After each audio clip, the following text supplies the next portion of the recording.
Yes, yes, yes, my friends. Welcome back to this new series in which we talk to people who have come to Poland and not only that, have stayed and now they're making money. And with us we have in the studio Chris Beckmann. Hello, Chris. Good evening, Paddy. Or guten Tag, as I should say. Or guten Abend, as a precise German would say, since it's after 4 o'clock and it's dark. Is that when it happens? Right, well, there you go. Well, it's a free German lesson. So you are originally from Germany? Yes. And where were you born? North of Hamburg, little island in the Baltic called Fehmarn. Around about 13,000 people live there, 6,500 in the capital. It's a holiday resort. We have a little farm. As an adolescent, did you dream of escaping this little tiny No, place? no, we actually have a bridge. The bridge was inaugurated, I think, 1 month after I was born. So it's about as old as I am. So you have been able to escape Yes, the yes, islands. yes, I have. And I always joke and say, look, my uncle is not my sister, no 6 fingers. Sounds like a place worth visiting. Right, so if I'm new to Poland and I've got a bit of money, what should I invest in? Fast cash. What's the best market and well, it depends on whether you speak Polish or not, obviously. Well, let's say no, and then... Which would describe me. Yes. Yes, my Polish is appalling like that. I would probably venture into real estate, and I'll tell you why. Because, unless of course you're vastly rich, then you can just go into the booming Polish entrepreneurial scene, startups. Let's say we've got some low hundreds of thousands of euros. Let's Buy say somewhere real around estate. there. Buy real estate. Try to educate yourself and be prepared to learn about this market because the demands may differ from what you expect. I'll give you an example. In Germany, we say old money lives in old houses. Not necessarily so here. And when my wife and I go shopping for apartments, she invariably thinks one of the key elements is, when was this thing built? New is king. So whether you like an old place, which they call a kamienica here, that would be an investment for you personally. But if you look to make money, you can probably do a return on investment between 5 and 6% if you know what you're doing. And this would be in newer buildings. And you have to look at how Polish people themselves invest. And my opinion may not be true, but my opinion is you get a vastly better education here. You start working as a young professional and you have a little stretch in which you pile up your equity, and after this you buy. This stretch in time is the only time you as a landlord will service. You can't buy 150 square meters here and hope for a big market that you attract. People who can afford this will buy, and they would rather buy 100 than rent you 150. So keep it small, keep it manageable, and put it on the market to people who have a chance to save up some equity while paying you a proper dividend on your investment. We do this, my wife and me, and we're happy with our decision. So you've got, can you say how many properties you've got? Well, we're not that big. We have 3, but we have a big house in Germany with another 5 apartments that are managed completely differently. Okay. And we're in the process of buying the next one, and we look to acquire a little more. So you're just slowly accumulating. Yes. Your wife is Polish? She's Polish, yes. So presumably she helps you with the paperwork and all the formalities? If I say yes to this, I needn't go home. She doesn't help me. She runs the business. I mean, let's be very clear. The brains and the beauty. Oh yes, I could show you pictures, and obviously her only failing is her shortcoming in taste in men, right? But other than that, she's the smarts and the looks, and I couldn't do any of these things without her. But she's a very keen investor. Okay, so I'm an expat coming to Poland. I don't speak Polish, and I don't have your wonderful wife because there can only be one of her. Very true. What kind of things could I look at outside of real estate? Outside of real estate, yeah, look at the startup scene. I know a great many people here who are successful in building their own companies. The Bitcoin guys are here. Or from personal experience, I work in a very high-tech driven firm in Germany, very established. I mean, they've been around for 20 years. One of the things we can't do anymore is we can't hire brains from Poland, simply because Germany has no attractions to offer. If you're rooted in Poland and you know what you're doing, and somebody comes with an offer from Frankfurt, you can hear him almost all the way laughing from the border. He's not going to go. He's not going to leave. You know, you have to look further or far. In Poland, we have a bit of an inferiority complex. Let's be honest. Yes. As a nation, yes. And we feel like our business culture. You are very positive about Poland, yes, and Polish business in a way that I thought I was the most positive person about Poland, but I now realise I'm not. That Mr. Chris Beckmann has that title. He has that crown. You are absolutely emphatic, aren't you? That yes. There's almost no area in which Poland can say oh, it's no, not no, no, no, I'm not saying that.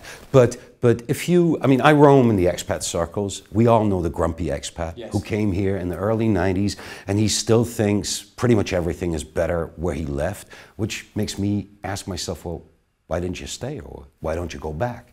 I take a different approach. I come here and I know it is what it is. Now find joy or reverse your decision and leave. And I don't know about the Polish countryside. My wife has family in the countryside. Of course, things are differently. And I like to tell my German friends that I think Poland showcases what a well-functioning European Union can do. I pay a lot of taxes in Germany, and I'm happy they're going to good causes. And try not to dodge. I don't try to dodge my taxes here either. But if you don't like it, leave or do something about it. And my niche is, I live here and I accept what is. I can't change some things. There's no need to change others. And there is so much you can enjoy. I mean, from the speed of the internet in my house. You know, on Fehmarn, I have 6 Mbit. Here, I pay for 100. These poor folks can't deliver less than 180. So, you know, that's a 90% discount. Instant banking, better shopping hours, despite the Sunday stuff. There's a lot of stuff that I enjoy. And of course, the level of education is so high that I can survive with my broken Polish. Okay, so Chris, I want to test that theory a little bit though. What's about late payment? I have this feeling that in Poland, we have Polish companies are bad payers. And I have this idyllic version of the UK and maybe Germany's efficient business practice. You know, people pay on time, a little bit more honest dealing. Would you say that's true? You've been around the block a few times. You must have had a few unpaid invoices. We've had people trying to pay late, but what it really is, it's a rolled forward credit and you anticipate it. So you design your terms in accordance. Now, having said this, I find the individual paying morals a lot better. I have yet to ask a Polish renter for the rent. They're always on time, very polite, and they put it on standing order, and banking is very fast, so I know it within minutes. And that doesn't happen in Germany. I have people who need a calendar quite often and, you know, need to figure out. But also when you do business in Germany with the big boys, I won't name them, but the DAX 30 heavies, they will send you a contract, order something from your firm, and then 2 weeks later, the people from purchasing send you a statement that say, this is done on our terms and conditions, the payment term is 180 days. Well, no. You know, you can see me use a magic marker and fax this thing right back. I have a signed contract. If it's 30 days, that is what we talk about. Yeah. But if you anticipate this, my advice to you would be talk about it up front. Because I find Poland almost even more so than Germany in love with the written contract and the paper. And I made... I'm amazed, frankly. Yeah, but I have good experiences. I'll tell you a story.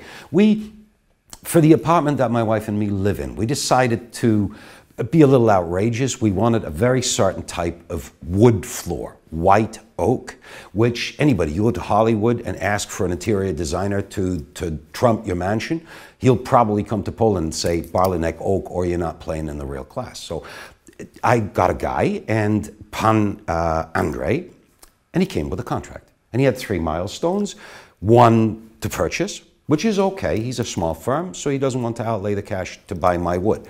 One for a milestone when some of the work was done, and the third upon acceptance through me, which I find in order. And come second milestone, I went to the building site and I had a look around and I thought, oh, fabulous, great work.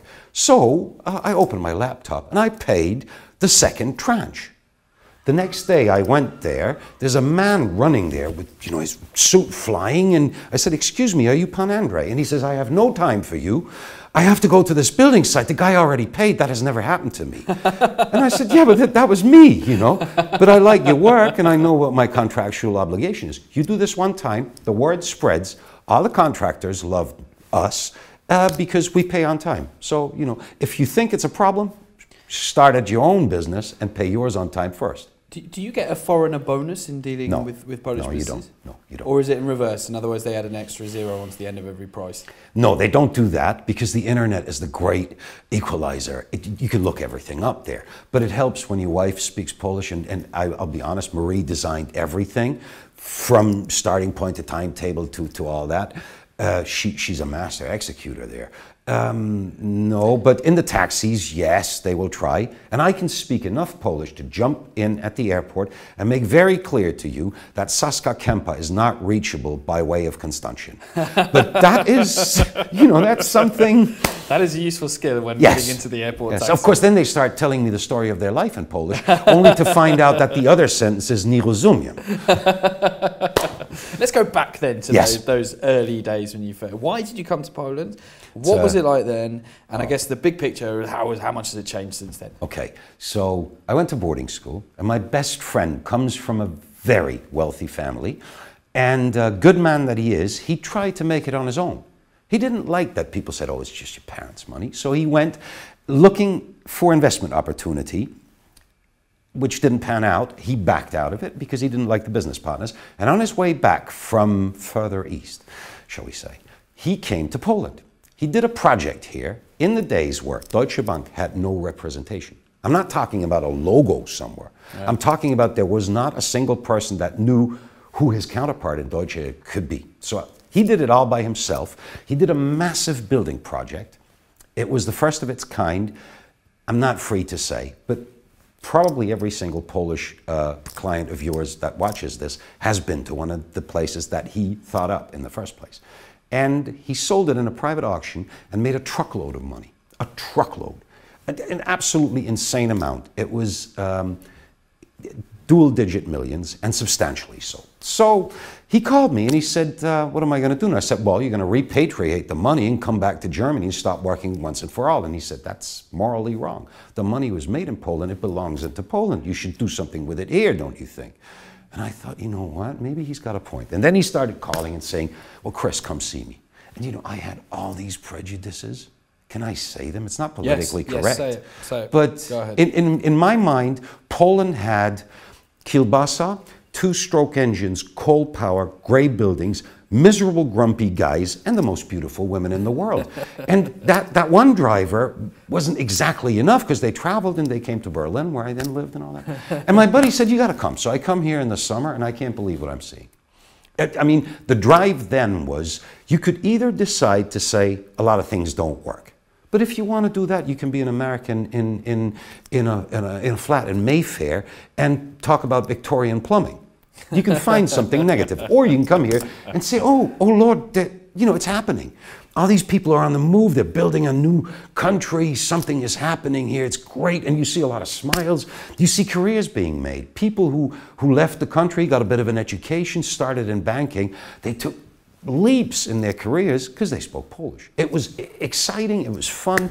I liked what I saw. And I spent more and more time here. Always dreaming of buying, I don't know, a kamienica somewhere, you know, kawalerka as my pad in town, 1 foot in the door. And I could never materialize that, so I spent a good lot of money at one of the first big hotels here, the Hilton. I remember the managers, and we had parties there. And those were crazy days. Oh yes, oh yes. No, I wasn't around. Well, none of them are true, obviously, since we are on camera. No one can remember the real story. No, not without my attorney. But no, it was great fun. My buddy kept his money here.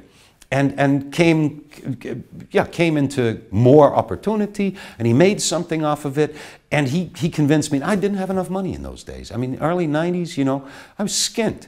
And my friend, he said, oh, co-invest. We're building a street full of detached houses. We're doing a project with 90 apartments. And I always thought, you know, no. Ooh. Now, of course, I think I'm an idiot. I should have done all this. The hindsight of time, yes indeed. Yeah, but what's it called? The coulda, shoulda, woulda bank doesn't hold an account for me. So yeah. So what did you do then in that long period? Because it's been over 20 years. Well, no, it's been, over 20 years since he came. It took me a little while to come here. So late 90s, I started coming here regularly. It just became... Well, that is 20 years. Yeah, you're right. Blimey. You know, oh God. Time is getting on, isn't it? Yes, it is. So, no, I came here and I looked around. I have a great circle of friends. Warsaw has probably one of the nicest expat circles that I've ever seen. And I'll tell you why. Frankfurt is a city where you make or break a career and you go, but it remains transient. It remains like, I wouldn't really necessarily after this interview, I'll ask you out for a beer.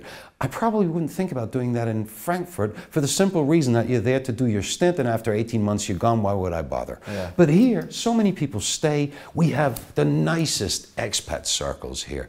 We have professionals in Warsaw, which is a great group. We have these guys from Smile Warsaw, feed homeless people, you know, and that stuff is driven by people saying, I like this place, I'm staying. And I'm one of that group. And I'm doing more, and I've promised my wife I will retire here, and we will spend our summers on the island, but this will be the main platform. How cool is this guy? Right, quick round. Favourite place in Warsaw? Favorite place for what? You tell me. Okay, favorite places in Warsaw. Favorite Place in the singular. Favorite place, Yeah. expat hangout, gotta be Ed Scheller, the alchemist. Nice guy about town, socially conscious, gives to the homeless. You know, he's not very selfish. And he has the wall of beer for the grown man to go worship. Most treasured Polish memory? Meeting my wife. What kind of question? That was pretty obvious. Other than Warsaw, most favourite place in Poland? I like Łomża because I have family there now. I do enjoy the three cities. Again, as a German, you know, we think we've seen it all. Then you take your buddies to Zapad and teach them what a real party is all about. Yeah, and favourite Polish food? All of them. No, you have to choose one. This is a very discriminatory. I have a private Facebook group on Żurek where I actually share tips for Żurek with my friends because I think that is God's gift to mankind. I think we're going to have to arrange some kind of meeting with our viewers to test out your Żurek. Oh, okay. But you can stay on our side of the river, just a little up the street, go to Boska. They do a very nice. Is this shameless or what? Can I even say their Promote names? away, my friends. Okay, so they're good, very good. And my friends have found places where they still do it in a bread bowl, which I think is awesome. Yeah. And if you want to treat people, Warsaw has a very thriving gastronomy scene. And one of the highlights, I think one of the best kept secrets in town, and I'll just say it, is a man who used to cook at the very top level of the game, Severin Sviton. And he's keyed it down. He just wants to cook for nice people and do nice experimental things. He keeps it very Polish. The place is called Produsz Warszawski. It's a true gem. I have yet to see somebody come from there who said, oh, that was a bad tip. Chris has lost quite a lot of weight recently. I think I can say that as well, Chris. And you're on a 1,500 calorie restricted diet. I was to get married. Respect yes. for that. I have to say, you do sound like a man who's on a restricted diet, given what you're talking about food. Thank you for that tip, Chris. This was a most enjoyable episode. I have to say my favourite, but there's only been two, and the other one was with your friend Andrew. So we'll just say that for the hell of it. All right. Do you do any events, Chris? Yes, I am. I am actually doing an event, and I would love to see everybody who sees this. December the 12th, Secret Santa for professionals in Warsaw. Nice group of people, very international, very friendly. It doesn't cost a thing. This time we're going to another gem, Miąższ. I can't pronounce it. It means pulp of fruit in Polish, and it's on Francuska. It's a little restaurant with a beautiful garden. And if you have time to spare, I urge you to come see us Sundays, 3:45. For the feeding of the homeless. There we go. I think we can do that, and it's for a good cause as well. Yes. So, what a fantastic episode. A whole bunch of knowledge bombs just dropping on us from all sorts of different directions there. I'm sure we can spend another couple of days with Chris and discover a whole bunch more. Remember that you can share this episode on any social media channel that you find. Make sure you send it on to your ziomkom, that means to your mates in Polish, if they are interested in doing business in Poland. And tune in for the next episode. Pow!